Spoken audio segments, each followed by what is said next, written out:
নির্বাচনকে আমরা অবৈধ নির্বাচনকে বৈধতা দেওয়ার চেষ্টা করছি। এই বিষয়টি আমরা ঘৃণা ভরে প্রত্যাখ্যান করছি এই বক্তব্যটি, কারণ আমরা কোনো সময় মামলা না নির্বাচন বর্জন করে বা সেদিন কোনো ঘোষণা দিয়ে আমরা উঠে আসি নাই। নির্বাচনের শেষ সময়েও আমি বক্তব্য রেখেছিলাম যে আমি মাঠে আছি, এখনো রয়েছি, আগামীতেও থাকব। অতএব নির্বাচনের পরবর্তী সময়ে আমরা সকল সাক্ষ্য প্রমাণ সংগ্রহ করে মামলার প্রয়োজনীয় নথিপত্র জোগাড় করে আমরা সময়সীমার মধ্যেই মামলাটি দায়ের করেছিলাম, যেটি 180 দিনের মধ্যে নিষ্পত্তি করার কথা থাকলেও সেটিকে নিষ্পত্তি করা হয় নাই। তৎকালীন অবৈধ অপসারিত মেয়র তাপস তিনি আদালতকে প্রভাবিত করে এই মামলাটিকে বাতিল করার জন্য তিনি প্রেয়ার দেন, কিন্তু তখন বিজ্ঞ নির্বাচনী ট্রাইব্যুনাল সেটিকে গ্রহণ করেন নাই। এর পরিপ্রেক্ষিতে তিনি হাইকোর্টে যান, গিয়ে মামলাটিকে দীর্ঘদিন স্টে করে রাখেন। আমরা অনেক চেষ্টা সত্ত্বেও সেখানে কোনো ধরনের কিছু করতে পারি নাই, কারণ আদালত সম্পূর্ণ নিয়ন্ত্রণে ছিল ফ্যাসিবাদী আওয়ামী সরকারের নিয়ন্ত্রণে। পরবর্তীতে আমরা মামলাটির স্টে ভ্যাকেট করে আবারও ট্রাইব্যুনালে নিয়ে আসি এবং সেখানে পূর্ণাঙ্গ সাক্ষী শুনানি, যুক্তি, তর্ক, যত আইনি পদক্ষেপ অনুসরণ করা দরকার সবকটি সম্পন্ন করে আমরা রায়টি পেয়েছি। এবং এই রায় পাওয়ার মধ্য দিয়েই সেই যে অপব্যাখ্যা করা হচ্ছিল অবৈধ নির্বাচনকে বৈধতা দেওয়া, সেটা আমরা দেই নাই ভাই। অবৈধ নির্বাচনকে বৈধতা আদালত দিয়েছেন বিচারিক প্রক্রিয়ার মাধ্যমে, সেটাকে মেনে নিতে হবে। সেটা যদি কেউ মানতে অস্বীকার করে তাহলে ধরে নিতে হবে তারা আদালতকে অবমাননা করছে। এরপরের যে বিষয়টিতে আমি আসতে চাই, এই মামলার রায়ের তারিখ 27শে মার্চ 2025। 27শে মার্চ 2025-এ এই মামলার রায়টি আমরা পাই। পরবর্তীতে নির্বাচন কমিশন কর্তৃক গ্যাজেট প্রকাশের তারিখ 27শে এপ্রিল 2025। 27শে এপ্রিল 2025 তারিখে নির্বাচন কমিশন রায়ের কপিটি হাতে পাওয়ার পর তার যে বাধ্যবাধকতা রয়েছে 10 দিনের মধ্যে গ্যাজেট প্রকাশ করার, সেই গ্যাজেটটি তারা প্রকাশ করে। এইখানে আরেকটা ধোঁয়াশা মাঝখানে সৃষ্টি করার চেষ্টা করা হয়েছিল, যখন আইন উপদেষ্টা বললেন যে আমাদের কাছে মতামতের জন্য পাঠানো হয়েছে, যেটি নির্বাচন কমিশনের দরকার নেই, তারা স্বাধীন সাংবিধানিক প্রতিষ্ঠান। পরক্ষণেই তিনি বললেন যে কিন্তু আমাদের মতামত না নিয়েই তারা গ্যাজেটটি করে ফেলেছে। এখন গ্যাজেটটি বা আইনি মতামতের জন্য যে ফাইলটি 5 দিন যাবৎ তার টেবিলে পড়েছিল, সেই বিষয়টি কিন্তু উল্লেখ করা হয় নাই। দ্বিতীয়ত, এখানে নির্বাচন কমিশনের একটা বাধ্যবাধকতা রয়েছে, রায়ের পূর্ণাঙ্গ কপিতে স্পষ্ট লেখা হয়েছে 10 দিনের মধ্যে গ্যাজেট করতে হবে, না হলে তারা কন্টেম্পট অফ কোর্টে পড়ে যেতে পারে।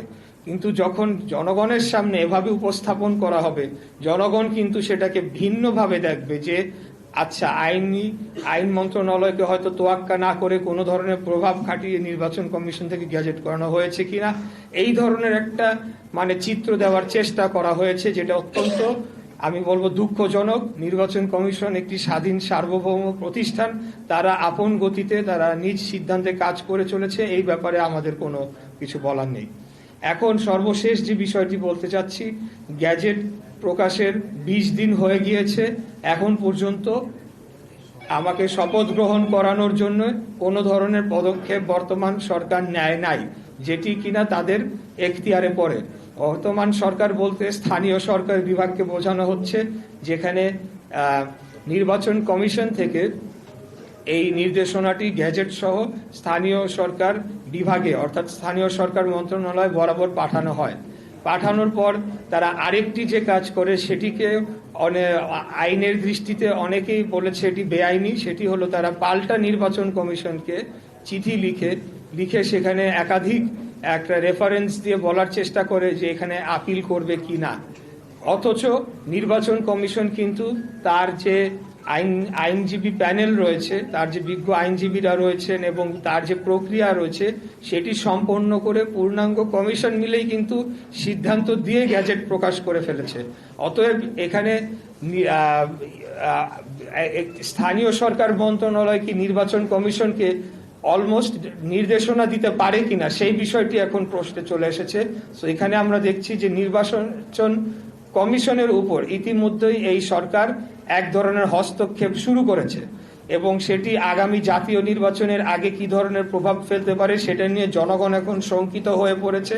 এদের এই বর্তমান যে অন্তর্বর্তীকালীন সরকারের যে উপদেষ্টা পরিষদ রয়েছেন, এই উপদেষ্টা পরিষদের অধীনে একটি সঠিক, সুস্থ, নিরপেক্ষ জাতীয় নির্বাচন অনুষ্ঠিত হতে পারে কিনা সেটা নিয়ে জনমনে এখন শুধু সন্দেহ না, তারা এখন স্পষ্টতই দেখতে পারছে এটি সম্ভব নয়।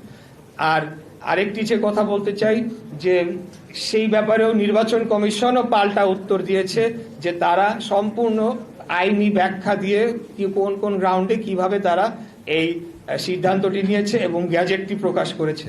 সেটি পাওয়ার পরে স্থানীয় সরকার মন্ত্রণালয় তারা এখন কালক্ষেপণ করার জন্য আবারও চিঠি দিয়েছে। এখন কোথায় দিয়েছে সেটা বলতে পারছি না, কেউ বলছে আইন মন্ত্রণালয় দিয়েছে, কেউ বলছে সলিসিটর অফিসে দিয়েছে, নানা ধরনের কালক্ষেপণের আশ্রয় তারা নিয়েছে। এটির মধ্যে দিয়ে স্পষ্টতই বোঝা যায় যে একটি সরকারের ভেতর একটি সরকার রয়েছে যারা এখন দলীয় আচরণ করছে, তারা একটি বিশেষ দলকে সুবিধা দেওয়ার জন্য তাদের পলিসি অনুযায়ী তারা কাজ করে চলেছে। কারণ এর মাঝে আরেকটি ঘটনা আপনারা দেখতে পাবেন যে এনসিপি থেকে একটি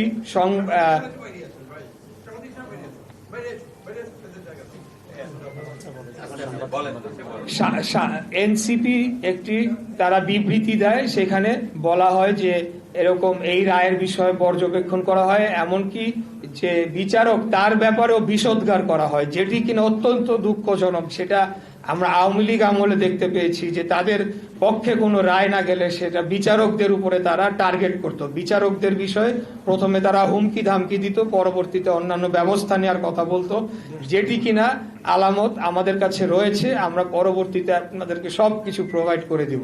তো আমার প্রশ্ন হচ্ছে যে এনসিপি যদি গণ অভ্যুত্থান পরবর্তী সরকার বা গণ অভ্যুত্থানের ফসলের সরকার হয়ে থাকে, আমি ইশরাক হোসেন আমি কি শেখ হাসিনার পক্ষের কেউ ছিলাম, নাকি শেখ হাসিনার বিপক্ষে আন্দোলনটাও কম করেছি, নাকি শেখ হাসিনার মধু খেয়ে আমি রাজনীতি করেছি, সেটার জবাব জনগণ জানে কিভাবে দিতে হয়, এই সরকারকে প্রয়োজন সম্মত দিয়ে দিবে।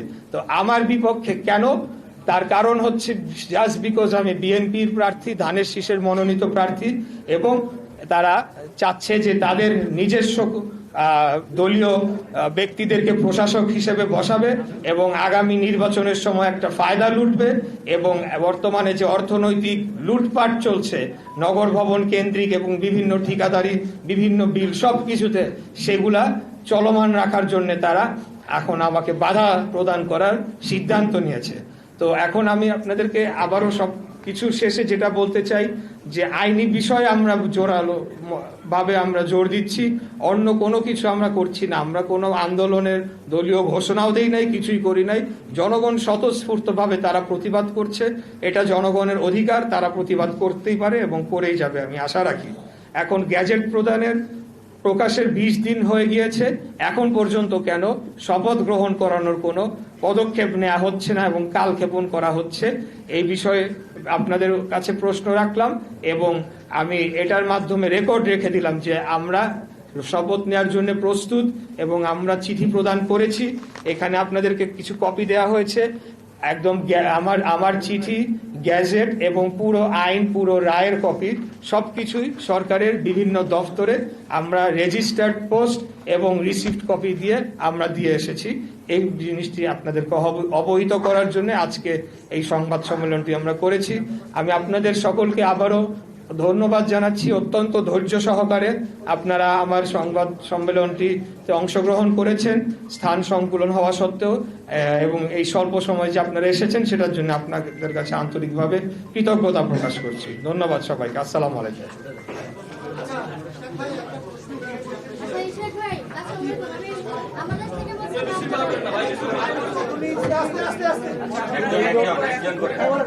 আমরা সিলেক্টেড বলেন, আমার দেশ বলেন। এই যে আপনার সমর্থকরা যে আন্দোলনটা চালিয়ে যাচ্ছে, এটা কি চলবে নাকি এটা এটার ব্যাপারে আপনার এই আন্দোলনটি আমি ব্যক্তি ইশরাক হোসেন আমি সেটি আহ্বান করি নাই। এখানে আমাদের যারা ভোটার ঢাকা দক্ষিণ সিটি